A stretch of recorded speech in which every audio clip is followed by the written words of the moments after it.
El doctor Raúl Urquizo, director del Servicio Médico Familiar, lo que se conoce como CEMEFA, del Colegio Médico del Perú, está con nosotros para conversar sobre la vacunación y más sobre la pandemia aquí en PBO. Bienvenido a PBO, doctor Urquizo. Muy buenos días, gracias por la invitación a su servicio, señorita. A ver, me gustaría conocer su opinión primero sobre el debate, ¿no? Anoche se enfrentaron el excongresista Ceballos y el médico también, el señor Recoba. Personalmente, considero que las propuestas no han estado del todo claras, hubo un poco pues de generalidades y me gustaría conocer también su opinión, doctor Urquiz. Bueno, sí, escuché a los dos colegas, los dos son pediatras, uno con experiencia hospitalaria y el otro colega tiene experiencia en la práctica privada. Los enfoques son diferentes, ¿no? Los que trabajan en el Ministerio de Salud, lo que pedimos es de que tengan varios criterios. Uno, que tenga un presupuesto suficiente para que tenga materiales necesarios, los equipos necesarios, tengan las vacunas y tengan el personal, ¿no? ¿Ya? Entonces, en los hospitales de primer nivel, que son las postas, a nivel nacional, que son la mayoría, hay muchos que están desactivados por esto de la pandemia, ¿no? Y cuando se quiere que se atienda, pues no tienen los recursos para hacer los análisis, no tienen las medicinas, y sobre todo no tienen los especialistas, ¿no? Entonces esto nos conduce a un planteamiento que ninguno nos ha planteado, es la oportunidad para la gran reforma de salud que hemos hablado, ¿no? ¿Por qué? Porque la salud pues ha sido postergada por muchísimos años, no hace 20 ni 30 años, siempre ha sido postergado, ¿no? Con sueldos muy bajos, los hospitales que se decaen, y sobre todo los hospitales de primer nivel con poca implementación, ¿no? Si usted va a otros países cercanos al nuestro, los de primer nivel tienen todo, es un mini hospital, que tienen ecógrafos, tomógrafos, medicinas, especialistas, cosa que carecemos en nuestro país, ¿no? Y eso significa pues una gran inversión, y ya se pretendió hacer una reforma de salud en el gobierno de Humala, pero lamentablemente fue un fracaso total, ¿no? Y eso es lo que estamos sufriendo hoy en día, las consecuencias. Y sobre todo lo que hemos planteado como colegio médico es que el Ministerio de Salud recobre la rectoría. No, el ministro no manda, por ejemplo, en el Callao, ¿no? De provincias. Ellos pueden tener los recursos, como ayer se dijo, ¿no? Tienen las vacunas, tienen los recursos, pero si ellos no le dan el interés, se pierde, como ha pasado algunas veces que las vacunas se han perdido porque no se aplicó y la gente se murió, ¿no? Y eso, y lo último es que deben escuchar a los colegios profesionales, una opinión técnica, ¿no? Y Exacto. no nos escuchan. Y no los escuchan porque yo hoy di a conocer la declaración que dijo el ministro Óscar Ugarte previo al debate, ¿no?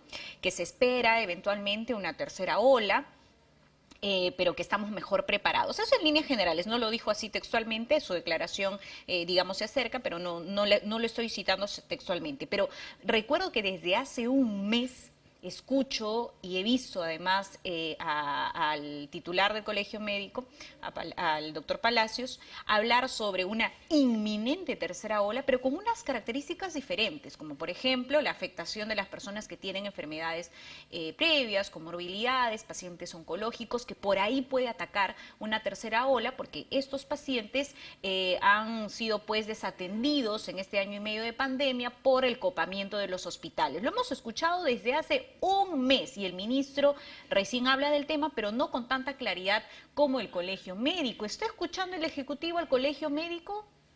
No, lamentablemente este ministro, de los ministros anteriores, poco o nada nos han escuchado. Y esto de lo que plantea el doctor Palacios, nuestro decano nacional, no es de hace un mes, señorita, sino desde el año pasado. ¿Por qué? Por ejemplo, el año pasado dejaron de vacunar a los niños menores de 5 años, un gran porcentaje, que no llegó ni al 50% de la cobertura nacional. Las personas mayores de 60 años, ni las gestantes, han comenzado a aparecer enfermedades como el tétano. Recuerdo el año pasado también una niña falleció por difteria, por falta de vacunas. Entonces, hoy en día nos hemos dado cuenta en el análisis del colegio que las otras enfermedades no están embalsamándose y se están muriendo. Por ejemplo, teníamos un informe, por ejemplo, en Revalliati, no se opera cáncer de páncreas. El año pasado, un caso. ¿Por qué? Porque esos pacientes necesitan UCI y las UCI están ocupadas y esa gente se está muriendo. Y no solamente es eso, sino pacientes con tuberculosis, otras enfermedades crónicas que no están atendidas, y esa es la gran ola que va a durar largo tiempo, porque están siendo desatendidos en este momento, ¿no? Esa es la alerta que ha puesto nuestro decano nacional. Sí. Yo me refiero a que escuché la entrevista desde hace un mes, pero estoy segura que el Colegio Médico o la Federación Médica lo han hecho antes. De eso estoy segura, doctor Urquizo.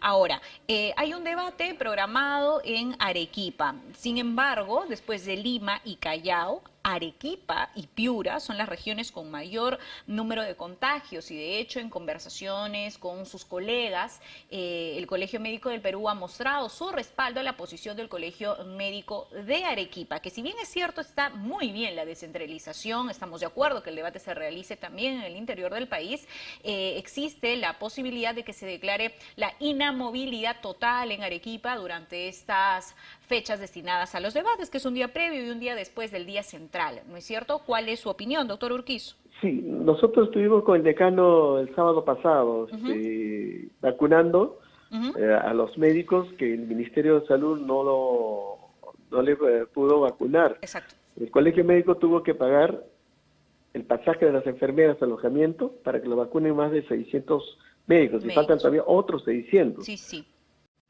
Es de responsabilidad del Estado. Y conversamos nosotros justamente con los médicos, el decano, el riesgo que significa movilizar a la gente. Y ahora Arequipa, la incidencia ha aumentado significativamente. Entonces, exponer a la población a una nueva ola y que se mantenga y se muevan más, y es responsabilidad del ministerio, ¿no? Entonces creo que lo que piden es que la inmovilización total para que no haya esos contagios. Nosotros estamos esperando todavía la tercera ola del Día de la Madre de las elecciones. Entonces, y de todos estos mítines, ¿no? Que se están realizando como si no hubiese aquí pandemia. No respetan, señorita, no respetan ninguno de los candidatos el distanciamiento social. Y esa gente se va a enfermar y se va a morir. Entonces, por eso la segunda ola, mire cuántas semanas estamos padeciendo, que debió desaparecer. Y que ahorita se está disminuyendo, pero esa es la curva natural de toda epidemia que baja, con o sin tratamiento. Pero justamente en diciembre, que hubo la baja de incidencia, se perdió la gran oportunidad de equipar a los hospitales con oxígeno, con medicina, con más camas UCI. Hoy en día es insuficiente. En Lima no hay camas UCI, no hay para hospitalizar, no hay oxígeno en todos los hospitales. Y eso es lento, y eso lo estamos hablando desde el año pasado. Lamentablemente, cuando el ministerio reacciona, es demasiado tarde, cuando hay que ver cuánta tristeza en las familias, familiares, amigos que se están yendo, cuando se pudo evitar, ¿no? Y la vacuna está un poco mejor, obviamente hace unas semanas atrás, es insuficiente todavía, pero lo importante es que la población está tomando de forma positiva las vacunas, a pesar de que algunos políticos decían que la vacuna no servía, ¿no? Y está demostrando pues que todo eso era una cuestión política y que se generó de una desconfianza que más de 3 millones o 5 millones se calcula que no querían vacunarse, pero poco a poco ellos están aceptando que la mejor vacuna es la que está cerca de nuestro hogar. Sí, y creo que lo conversamos en algún momento con usted aquí en el programa sobre justamente esta desconfianza que existía en el mundo. Miren, en Estados Unidos hasta premios de $1 millón se le otorga a la población para que puedan acceder a vacunarse, ¿no? Yo conversaba además con el doctor Omar Neira, se lo comento, ¿no? Sobre esos nuevos paradigmas que existen sobre las vacunas de una plataforma diferente, que no están basadas en un virus inactivo, sino en aquellos que tienen el ARN mensajero. Usted me corrige si estoy equivocada. Y el Perú, correcto, es correcto. Y el Perú, y eso por supuesto, no hay que aplaudirlo porque es parte del trabajo de nuestras autoridades, Pero debemos resaltar que el Perú está apostando por este tipo de vacunas y esto es positivo porque se está demostrando que no solo son más fuertes ante las variantes, sino que evitan los contagios, porque sabemos que aquellas vacunas que tienen como base el virus inactivo no necesariamente evitan el contagio, pero sí evitan los cuadros graves y eso también es positivo, doctor Urquizo. Es correcto por el tipo de vacunas, el ARN que es el de Pfizer. Moderna también, ¿no? Moderna, exacto. El otro es el CureVac. virus atenuado, pero justamente con el número, ¿no? Nosotros estamos planteando ya hace buenas semanas, y yo también lo he señalado, como mínimo debe ser 100.000 personas vacunadas diario. ¿Y en cuánto estamos? Estamos, bueno, optimistamente dice que ahora estamos cerca de 50.000. Ya. Pero es un avance de lo que era semanas atrás, hay que reconocerlo. Pero si nosotros vacunamos 100.000 diarios, en un mes sería 3 millones. En 10 meses. ¿Podemos llegar a esa cifra, doctor Urquizo? Por supuesto que sí, si tuviéramos las vacunas en la casa. Ahora están llegando más o menos casi 800.000 semanal. Entonces, si vacunamos 100.000 diarios, en una semana se acaban esas vacunas. De acuerdo. Claro, bueno, si se vacuna más de 100.000, mucho mejor. Pero para evitar las aglomeraciones también hemos planteado como colegio, ¿por qué en los colegios escolares no se vacuna? De acuerdo. Están vacías. No esperar esas colas innumerables, inmensas, ¿no? Porque personal de enfermería, al quien mucho respeto, en la cual ellos están sacrificándose enormemente llevando la vacuna, inclusive a las personas enfermas a su casa. En la zona de gran pobreza, ellos están acostumbrados por años, y el Perú es un ejemplo en América Latina, la vacunación. Hemos aumentado significativamente, es por esa razón que la muerte por sarampión, por rubiola congénita ya no se ve. Yo recuerdo, le cuento una experiencia, doctor Urquizo, en mérito de lo que acaba de mencionar. Yo estudié en un colegio en la provincia de Tocache, en un colegio público, y recuerdo que unas 2 veces al año iban las enfermeras con la campaña de vacunación y así, con la lista de apellidos a cada uno nos vacunaban. El barrido. Sí, y la verdad que algunas llamaban a la mamá para decir, oye, me vacuno, ¿no? Y nos daban una charla que tenemos que vacunarnos, recuerdo era sobre la influenza y otra vacuna más seguramente. No llegué yo a la vacuna contra el VPH, pero sí recuerdo esas importantes campañas y así es como funciona en provincia, ¿no? En las zonas rurales, van directamente a la casa y usted seguramente ha escuchado a Marcial Vilela contar al menos unos 3 casos de personas adultas mayores que ya ni siquiera pueden esperar un minuto más parados, porque no pueden, así de sencillo. Correcto, así es. Ese sacrificio, ¿realmente usted cree que esa enfermera gane más por ese sacrificio? Por eso hablamos de presupuesto, ¿no?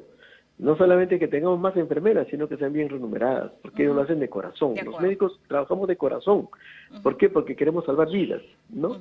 Y esa es la gran tarea, ¿no? Y si la población toma conciencia sobre la importancia de la vacuna, como decimos nosotros en el Colegio Médico, la mejor vacuna es la que está cerca. Y cuando los políticos intervienen pues en estas cosas, lo único que generan es desconfianza, dudas, y mucha gente sigue eso, ¿no? Felizmente en el Perú la corriente antivacunas es muy poco, ¿no? En cambio en otros países en Europa es fuerte. Exactamente. Siempre hay aspectos geopolíticos, ¿no? Sí, siempre va a existir, pero el Estado tiene toda la capacidad, el dinero, las ondas radioeléctricas para informar a la gente, ¿no? O sea, podemos hacerlo. Muchísimas gracias, doctor Urquizo. Sí, lo único que, quisiéramos es que las vacunas son gratuitas, se vacuna todos los días en el Ministerio de Salud y en Salud, y si tienen temor, tienen en la práctica privada a su médico, pero pónganse su vacuna, por favor. Los niños menores de 5 años, las personas mayores de 60 años, las gestantes, no se olviden la vacuna contra tétanos, influenza y contra la tos convulsiva, y los mayores de 60 años contra la influenza y la neumonía, y las personas que tengan alguna enfermedad como diabetes, hipertensión, también la influenza, y los niños menores de 5 años, todos los años tienen que recibir su vacuna y los menores de 1 año 2 veces. Y todas las otras vacunas están a disposición en forma gratuita en todos los establecimientos de salud del país. Listo. Doctor Urquizo, ¿qué le parece sobre el tema de la vacunación? Como usted además es director del Servicio Médico Familiar, abordamos otra entrevista en otro programa para abordar específicamente el tema de la vacunación, cuáles son las vacunas necesarias para los niños y adultos. ¿Qué le parece?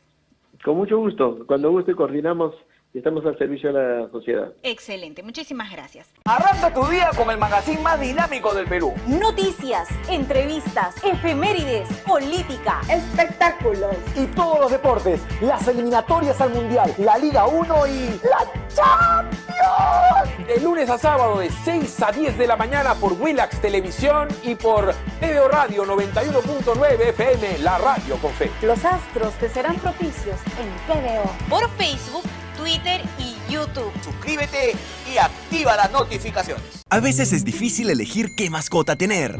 Gato. Perro. Gato. Pero para elegir tu lote... Facilote. Obvio. Porque comprar tu lote es facilote. Elige cómo. Ingresa a terreno.pe o llámanos al 616-9009. Centenario.